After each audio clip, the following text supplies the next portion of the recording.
বীর্য থেকে কোটি কোটি সন্তান উৎপাদন হতে পারে, কিন্তু আল্লাহ রাব্বুল আলামিনের ফজল ও করমে যেই শুক্র কীটটা মায়ের রেহেমে যেতে সক্ষম হয়, সেইটার মাধ্যমে একটা সন্তান ভূমিষ্ঠ হয়। চোখ এবং কান হচ্ছেন মানুষের ইনপুট ডিভাইস, অর্থাৎ মানুষ চোখ দিয়ে দেখে, কান দ্বারা শ্রবণ করে, সেইটা মস্তিষ্কে নেয় এবং সেই মস্তিষ্কে নেওয়ার পরে আউটপুট হচ্ছেন আল্লাহ রাব্বুল আলামিন দিয়েছেন জিহবা অর্থাৎ জবান এবং দুই ঠোঁট, যেইটা মানুষ চোখের দ্বারা দেখে, কান দ্বারা শুনে, মস্তিষ্ক নেয় এবং এই সামান্য মিলি সেকেন্ডের থেকেও কম এত অল্প সময়ের ভিতরে সেটা মস্তিষ্কে নেওয়ার পরে আউটপুট ডিভাইস দিয়েছেন আল্লাহ রাব্বুল আলামিন জবান তথা জিহবা এবং ঠোঁটের মাধ্যমে সেই কথাটা মানুষ প্রকাশ করে, বের করে দেয়। আলহামদুলিল্লাহ আলহামদুলিল্লাহ ওয়া কাফা ওয়া সালামুন আলা ইবাদিহিল্লাযীনা ইসতাফা, আম্মা বা'দ। আউযু বিল্লাহি মিনাশ শাইতানির রাজীম, বিসমিল্লাহির রাহমানির রহিম। আয়াহসাবু আল লাম ইয়ারাহু আহাদ, আলাম নাজআল লাহু আইনাইন ওয়া লিসানান ওয়া শাফাতাইন ওয়া হাদাইনাহুন নাজদাইন। فلاقتحم العقبة وما أدراك ما العقبة، فك رقبة أو إطعام في يوم ذي مسغبة يتيما ذا مقربة. وقال رسول الله صلى الله عليه وسلم تركت فيكم أمرين لن تضلوا ما تمسكتم بهما كتاب الله وسنة رسوله أو كما قال رسول الله صلى الله عليه وسلم. সকলে দুরূদ ইব্রাহিম পড়ি। আল্লাহুম্মা সাল্লি আলা মুহাম্মাদ ওয়া আলা আলি মুহাম্মাদ কামা সাল্লাইতা আলা ইব্রাহিম ওয়া আলা আলি ইব্রাহিম ইন্নাকা হামিদুম মাজিদ। আল্লাহুম্মা বারিক আলা মুহাম্মাদ ওয়া আলা আলি মুহাম্মাদ কামা বারাকতা আলা ইব্রাহিম وعلى آل إبراهيم إنك حميد مجيد. মহান রব্বুল আলামিনের দরবারে শুকরিয়া আদায় করছি যে এই মহান মুনিব আমাদের সকলকে ইশার নামাজের পরে কোরআনের আলোচনা শোনার জন্য বসার তৌফিক দিয়েছেন, এজন্য সেই মহান মুনিবের দরবারে শুকরিয়া জ্ঞাপন করছি। সকলে বলছে আলহামদুলিল্লাহ। সম্মানিত উপস্থিতি, আমরা গত সপ্তাহে 10 আয়াত পর্যন্ত আলোচনা শুনেছিলাম।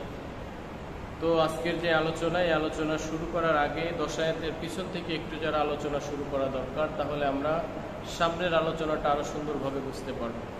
আল্লাহ রাব্বুল আলামিন বলছেন ইয়াকুলু আহলাকতু মালাল লুবাদা, যে সমস্ত মানুষরা আল্লাহ রাব্বুল আলামিনের দরবারে মানুষ অহমিকার স্বরে বলতে থাকে যে আমি অনেক কাড়ি কাড়ি সম্পদ খরচ করেছি। মালাল লুবাদা, লুবাদা শব্দের অর্থ হচ্ছে প্রচুর সম্পদ খরচ করেছি। আয়াহসাবু আল্লাম ইয়ারাহু আহাদ, এরপর আল্লাহ বলতেছেন সে কি ধারণা করে, মানুষকে এই ধারণা করে আল্লাম ইয়ারাহু আহাদ, যে তাকে কেহই দেখছে না। অর্থাৎ যারা বলে যে আমি অনেক সম্পদ খরচ করেছি, সেই সম্পদ সে কোন রাস্তায়, কোন পথে, আল্লাহর হুকুমের পথে নাকি আল্লাহ দ্রোহী পথে খরচ করেছে, এই খরচ যে সম্পদ কারি প্রচুর ধন সম্পদ সে খরচ করছে, এই খরচটা করার সে কি এটা মনে করে যে তার এই খরচ কেউ দেখছে না? অবশ্যই আল্লাহ রাব্বুল আলামিন দেখছে। আলাম নাজআল লাহু আইনাইন, এরপর আল্লাহ রাব্বুল আলামিন স্পেশালি কিছু নিয়ামতের কথা তুলে ধরেছেন। আলাম নাজআল লাহু আইনাইন, আমি কি তার জন্য সুন্দর সুযুগল দুইটা চক্ষু কি তার জন্য সৃষ্টি করিনি? ওয়া লিসানা ওয়া শাফাতাইন, এবং তার জন্য জিহবা এবং ওষ্ঠদ্বয় ঠোঁট আমি তার জন্য সৃষ্টি করেছি। আল্লাহ রাব্বুল আলামিনের এই কথা, এখানে এই নিয়ামতের কথা তুলে ধরার কি হিকমত আছে, কি কারণ আল্লাহ রাব্বুল আলামিন মানুষের হাত, মাথা, পা, চামড়া, কত কিছু অঙ্গ প্রত্যঙ্গ আছে, সেই সমস্ত অঙ্গ প্রত্যঙ্গ বাদে আল্লাহ কেন শুধুমাত্র চোখ এবং ঠোঁটের কথা আল্লাহ রাব্বুল আলামিন এখানে তুলে ধরলেন? যেই সমস্ত মানুষরা বলে যে আমি অনেক প্রচুর কাড়ি কাড়ি সম্পদ খরচ করেছি, সেই সমস্ত ব্যক্তিদের উদ্দেশ্যে আল্লাহ রাব্বুল আলামিন বলছেন যে আলাম নাজআল লাহু আইনাইন, আমি আল্লাহ রাব্বুল আলামিন তাকে দুইটা চক্ষু দিয়েছি। চোখ এবং কান হচ্ছেন মানুষের ইনপুট ডিভাইস, অর্থাৎ মানুষ চোখ দিয়ে দেখে, কান দ্বারা শ্রবণ করে, সেইটা মস্তিষ্কে নেয় এবং সেই মস্তিষ্কে নেওয়ার পরে আউটপুট হচ্ছেন আল্লাহ রাব্বুল আলামিন দিয়েছেন জিহবা অর্থাৎ জবান এবং 2 ঠোঁট, যেইটা মানুষ চোখের দ্বারা দেখে, কান দ্বারা শুনে, মস্তিষ্ক নেয় এবং এই সামান্য মিলি সেকেন্ডের থেকেও কম এত অল্প সময়ের ভিতরে সেটা মস্তিষ্কে নেওয়ার পরে আউটপুট ডিভাইস দিয়েছেন আল্লাহ রাব্বুল আলামিন জবান তথা জিহবা এবং ঠোঁটের মাধ্যমে সেই কথাটা মানুষ প্রকাশ করে বের করে দেয়। এই জন্য আল্লাহ রাব্বুল আলামিন এই নিয়ামতের কথা স্পেশালি উল্লেখ করেছেন ওয়ালিসানা ওয়া শাফাতাইন, এবং আমি তাকে জিহবা এবং ওষ্ঠদ্বয় দিয়েছি। এবং মুফাসসিরিন ইকরাম, উলামা ইকরাম বলেন যে পৃথিবীতে আল্লাহ রাব্বুল আলামিন যত মাখলুকাত সৃষ্টি করেছেন সমস্ত মাখলুকাত থেকে মানুষ কেন স্পেশাল আলাদা, তার একটা কারণ হচ্ছেন যে মানুষ কথা বলতে পারে। অন্য সৃষ্টিজীব আল্লাহ রাব্বুল আলামিনের তাসবিহ পাঠ করতে পারে কিন্তু তারা কথা বলতে পারে না। মানুষ এমন একটা সৃষ্টি যে মানুষ একজন আরেকজনের সঙ্গে আদান প্রদানের জন্য সে কথা বলতে পারে। ওয়ালিসানা ওয়া শাফাতাইন, এবং আমি তাকে জিহবা এবং ওষ্ঠদ্বয় সৃষ্টি করেছি, দিয়েছি। এরপর আল্লাহ রাব্বুল আলামিন বলছেন ওয়াহাদাইনাহুন নাজদাইন, এবং আমি তাকে 2টি পথ কি দেখাইনি। নাজদুন শব্দের শাব্দিক অর্থ হচ্ছেন শৃঙ্গ, পাহাড়, উচ্চ, এবং নাজদের দ্বিবচন হচ্ছেন নাজদাইন। অর্থাৎ আল্লাহ রাব্বুল আলামিন বলছেন আমি তাকে 2টা পথ দেখাইছি, একটা ভালো পথ আর একটা মন্দ পথ। ভালো পথে উঠতে হলে যেরকম ভাবে পাহাড়ের উঁচুতে উঠতে হলে তাকে অবশ্যই কষ্ট স্বীকার করতে হয়। যুদ্ধ বিগ্রহের সময় যদি কেউ নিরাপদে থাকতে চায় তাহলে অবশ্যই তাকে পাহাড় বেয়ে উঁচু স্থানে উঠতে হয়, গিরিপথে বেয়ে তাকে লুকায় থাকতে হয় বা গিরিপথ তাকে আরোহণ করতে হয়। ঠিক অনুরূপভাবে যদি কোনো ব্যক্তি এই গিরিপথ পাহাড়ের পথ এই উচ্চ জায়গায় যদি অবস্থান করতে না পারে তাহলে আরেকটা হচ্ছে মন্দ পথ, যেটা শয়তানের পথ।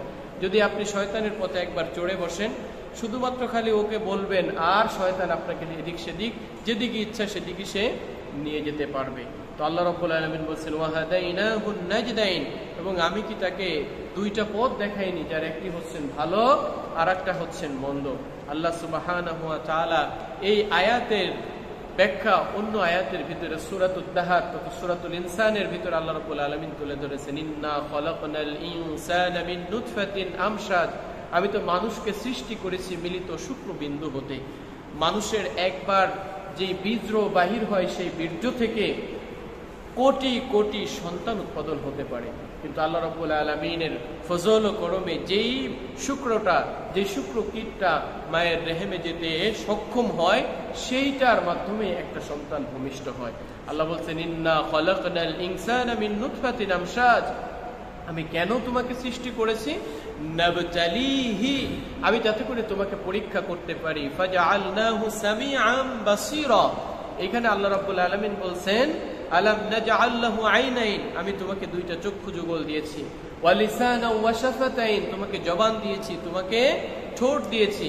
এই আয়াতের ভিতরে আল্লাহ বলতেছেন ফাজআলনাহু সামিআম বাসীরা, আমি তোমাকে শ্রবণের এবং দেখার জন্য তোমাকে 2টা অঙ্গ দিয়েছি। ইন্না হাদাইনাহু সাবিলা, এবং এই আয়াতের ভিতরে আল্লাহ বলতেছেন ইন্না হাদাইনাহু সাবিলা, আমি তাকে পথের নির্দেশ দিয়েছি।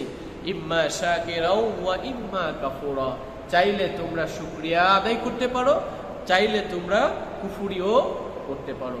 আল্লাহ রাব্বুল আলামিন এখানে বলেছেন ওয়াহাদাইনাহুন নাজদাইন, আমি তাকে 2টা পথ দেখিয়েছি, একটা ভালো আর একটা মন্দ। সে চাইলে ভালো পথেও যেতে পারে, চাইলে মন্দ পথেরও অনুসরণ করতে পারে। ইম্মা শাকিরা ওয়া ইম্মা কাফুরা, সে চাইলে আল্লাহ রাব্বুল আলামিনের শুকরিয়া জ্ঞাপন করতে পারে, চাইলে আল্লাহ রাব্বুল আলামিনের কুফরি করতে পারে।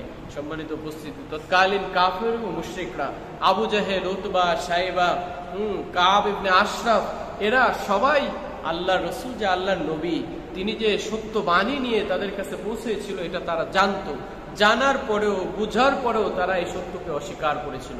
আল্লাহ রাসূল সাল্লাল্লাহু আলাইহি ওয়াসাল্লামকে হত্যা করার জন্য যখন তারা বৈঠক করছিল এবং মদিনা থেকে ইহুদি সর্দার কাব ইবনে আশরাফ এসেছিল, সবাই একত্রিত হয়ে আল্লাহ রাসূল সাল্লাল্লাহু আলাইহি ওয়াসাল্লামকে যখন হত্যা করবে এরকম বৈঠক শুরু করেছে। বৈঠকের মাধ্যমে প্রত্যেকে পরামর্শ দিচ্ছে তাকে মেরে ফেলতে হবে, বিভিন্ন জনে বিভিন্ন রকম পরামর্শ দেওয়ার ফলে সর্বশেষ ইহুদি যেই কাব ইবনে আশরাফ আবু জাহেলের বন্ধু, সে পরামর্শ দিল যে তাকে এত সমস্যা এত কিছু যদি করতেই হয় তাহলে একবার দুনিয়া থেকে তাকে সরায় দাও, তাহলে সব পথ ক্লিয়ার হয়ে যাবে। তখন আবু জাহেল বলতেছে তাকে যদি আমরা হত্যা করে ফেলি তাহলে তো আমাদের নিজেদের ভিতরে গোত্রের ভিতরে আমাদের কোন্দল সৃষ্টি হয়ে যাবে, শুরু হয়ে যাবে। তখন কাব ইবনে আশরাফ বলছে যে আরে না, সমস্যার সমাধান তো অবশ্যই আছে, আমি মদিনা থেকে এসেছি, আমার কাছ থেকে যদি পরামর্শ নেন তাহলে এই গৃহযুদ্ধ শুরু হবে না। তো বলো কি সব পরামর্শ? কাব ইবনে আশরাফ বলল, ঠিক আছে, তোমরা যেহেতু 12টা গোত্র, তুমি তো একটা গোত্রের প্রধান, আর যে 11টা গোত্রের প্রধান আছে সেই গোত্র প্রধান থেকে এক একজন করে ব্যক্তি নাও, 12 জন একত্রিত হয়ে মুহাম্মদ সাল্লাল্লাহু আলাইহি ওয়াসাল্লামকে তোমরা হত্যা করো।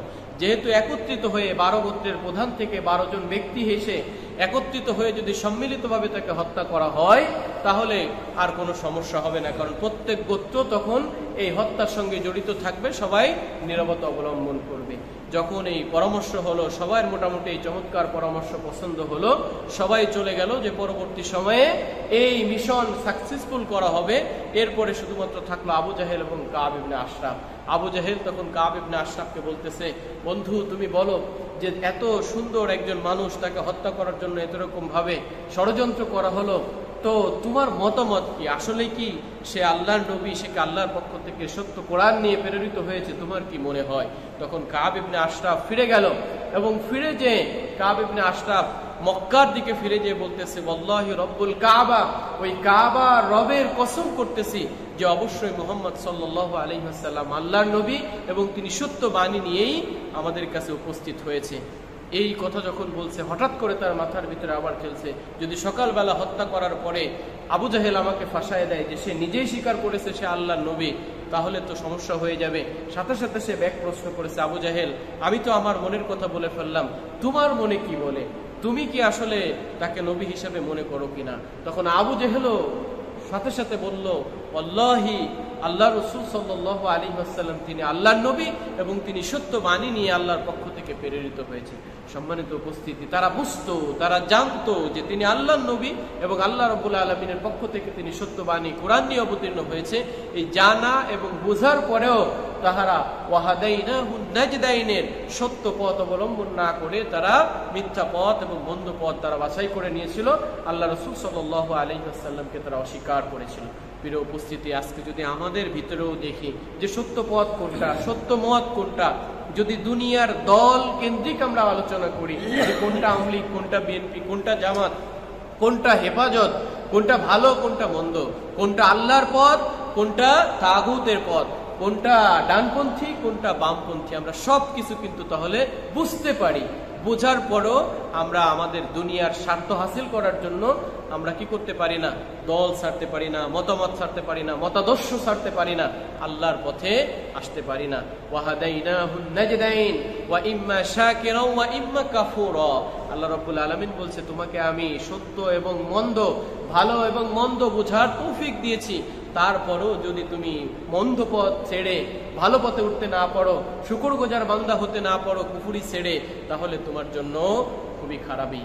এরপরে আল্লাহ রাব্বুল আলামিন বলতেছেন 11তম আয়াত, ফালাকতাহামাল আকাবা, যে তোমাকে যে দুইটি পথ দেখিয়েছি, একটা পথে উঠতে হলে অবশ্যই কষ্ট স্বীকার করতে হবে, আর একটা পথ হচ্ছেন শয়তানের পথ, শয়তানের দেখানো পথ, সেটাই যদি আপনি চড়েন তাহলে সহজেই আপনার ভালো লাগবে, সেখানে চলতে পারবেন। ফালাকতাহামাল আকাবা, কিন্তু সে গিরি সংকটে প্রবেশ করলো না, অর্থাৎ ধর্মের ঘাটিতে, ধর্মের পথে সে উঠলো না। আল্লাহ রাব্বুল আলামিন বলছেন, ওমা আদরাকা মাল আকাবা। আল্লাহ রাব্বুল আলামিন পরবর্তী প্রথম আয়াতের আকাবা কি সেটার তাফসীর করেছেন, ওমা আদরাকা মাল আকাবা, আপনি কি জানেন আকাবা কি, তথা গিরি সংকট, কঠিন পথ কি? ফাক্কু রাকাবা, এটা হচ্ছেন দাসকে মুক্ত করা, দাস মুক্তি। তৎকালীন সময়ে মানুষের কাছে কেনা বেচা হতো, তো সব থেকে উত্তম কাজ হচ্ছেন একটা মানুষকে কেনা বেচা থেকে, তার দাসত্ব থেকে মুক্তি দেওয়া, এটা একটা শ্রেষ্ঠতম কাজ। ফাক্কু রাকাবা, এবং দাসকে মুক্তি প্রদান। আর একটা অর্থ মুফাসসিরিন ইকরাম তাফসীর করেছেন যে আল্লাহ রাব্বুল আলামিনের কাছে গর্দান নেহাদান, মুসলিম শব্দের অর্থ হচ্ছেন নিজেকে সমর্পণ করা, আল্লাহ রাব্বুল আলামিনের হুকুমের কাছে একেবারে নিজেকে আত্মসমর্পণ করে দেয়া। ফাক্কু রাকাবা, একটা হচ্ছেন দাস মুক্তি প্রদান, আও ইতআবুন ফি ইয়াউমিন যী মাসগাবা, আর একটা চমৎকার সুন্দরতম কাজ হচ্ছেন দুর্ভিক্ষের সময় মানুষকে অন্ন দান করা, ইয়াতীমান যা মাকরাবা, এবং পিতৃহীন ইয়াতীম শিশুদেরকে, আত্মীয়দেরকেই বেশি বেশি খাবার প্রদান করা, তাদেরকে সহযোগিতা করা। আও মিসকিনান যা মাতরাবা, এবং মিসকিনদেরকে যারা ভুলন্টিত, যাদের চেহারায় ধুলোমলিন হয়ে আছে, সেই সমস্ত ব্যক্তিদেরকে আহার্য প্রদান করা, খাদ্য প্রদান করা, অন্ন দান করা, সাহায্য সহযোগিতা করা, এটা হচ্ছেন সুন্দরতম কাজ। সুম্মা কানা মিনাল্লাযীনা আমানু ওয়া তাওয়াসাউ বিস-সাবরি ওয়া তাওয়াসাউ বিল মারহামা, অথবা তারা অন্তর্ভুক্ত হয় সুম্মা কানা মিনাল্লাযীনা আমানু, যারা ঈমান এনেছে, এত সুন্দর সুন্দর কাজ করে, এতিমদেরকে খাবার দিবে, দাসমুক্তি প্রদানের জন্য তারা কাজ করবে, এবং মিসকিনদের যারা আহার্য প্রদান করবে, দুর্ভিক্ষের সময় মানুষের পাশে দাঁড়িয়ে, এই সমস্ত ব্যক্তিরা সুম্মা কানা মিনাল্লাযীনা আমানু, এবং সেই সমস্ত ব্যক্তিরা অন্তর্ভুক্ত হবে ঈমানের, ওয়া তাওয়াসাউ বিস-সাবরি ওয়া তাওয়াসাউ বিল মারহামা, এবং পরস্পরে উপদেশ দেয় ধৈর্যের, এবং পরস্পরে উপদেশ দেয় দয়া দক্ষিণের তথা দয়াময় হওয়ার। উলাইকা আসহাবুল মাইমানা, আর এই সমস্ত ব্যক্তিরাই হচ্ছেন সকলকাম ব্যক্তি, ডানপন্থী ব্যক্তি এবং কৃতকার্য ব্যক্তি। ওয়াল্লাযীনা কাফারু বিআয়াতিনা হুম আসহাবুল মাশআমা, ওয়াল্লাযীনা কাফারু, আর যারা আমার নিদর্শন প্রত্যাখ্যান করে, যারা কুফরি করে, বিআয়াতিনা, আমার নিদর্শন, আমার যা কিছু আমি প্রেরণ করেছি, যা কিছু মানুষকে দেখিয়েছি, জান্নাত জাহান্নামের কথা আমার রাসূল বলেছে, এই সব কিছুকে যারা অস্বীকার করে, কোরআনকে দেখার পরেও যারা মেনে নেয় না, কাফারু বিআয়াতিনা হুম আসহাবুল মাশআমা, সেই সমস্ত ব্যক্তিরাই হচ্ছেন হতভাগ্য, সেই সমস্ত ব্যক্তিরাই হচ্ছেন বামপন্থী, তারাই জাহান্নামী। আলাইহিম নারুম মুসদা, তাদের উপরে অবশ্যই অবরুদ্ধ রয়েছে প্রচন্ড ধরনের আগুন, তাদেরকে আগুনে ঘেরাও করে নেবে এবং অবরুদ্ধ করে নেবে। এখানে অবরুদ্ধ আগুনের কোনো কথা বলা হলো, আগুনে মানুষ পুড়লে তো একটা শাস্তি পাবেই, এবং যখন একটা ঘরে, আবদ্ধ ঘরে মানুষকে পোড়ানো হবে, এই তীব্রতা, আগুনের ভয়াবহতা তখন আরো বেশি বেড়ে যাবে। সম্মানিত উপস্থিতি, এই জন্য আল্লাহ রাব্বুল আলামিন আমাদেরকে যেই পথ দেখাইছেন, ওয়াহাদাইনাহুন নাজদাইন ইম্মা শাকিরা ওয়া ইম্মা কাফুরা, একটা হচ্ছেন ভালো আর একটা মন্দ, আর একটা হচ্ছেন শুকরিয়ার, আর একটা হচ্ছেন কুফরির। আমরা সব সময় চেষ্টা করব কঠিন পথ, যেটা ইসলামে সিঁড়ি পথ বেয়ে যেতে হলে অবশ্যই আমাকে কষ্ট স্বীকার করতে হবে। হ্যাঁ, এক জায়গায় গান হচ্ছে, বাজনা হচ্ছে, বিয়ে শাদীতে কত বেহায়াপনা, অশ্লীলতা, হ্যাঁ, সেগুলোকে আমাকে পরিত্যাগ করতে হবে। সমাজের যেটাই ইসলাম বিরোধী কাজ, যেটা শরিয়ত বিরোধী কাজ, যেটা রাসূলের তরিকা অনুযায়ী আদর্শের সঙ্গে যায় না, সেই সমস্ত কাজকে আমাদেরকে পরিত্যাগ করতে হবে। আল্লাহ রাব্বুল আলামিনের দেখানো পথ, ভালো পথের জন্য আমরা সকলে চলতে পারি। আল্লাহ আমাদের সেই তৌফিক দান করুক। সকলে বলি আমিন।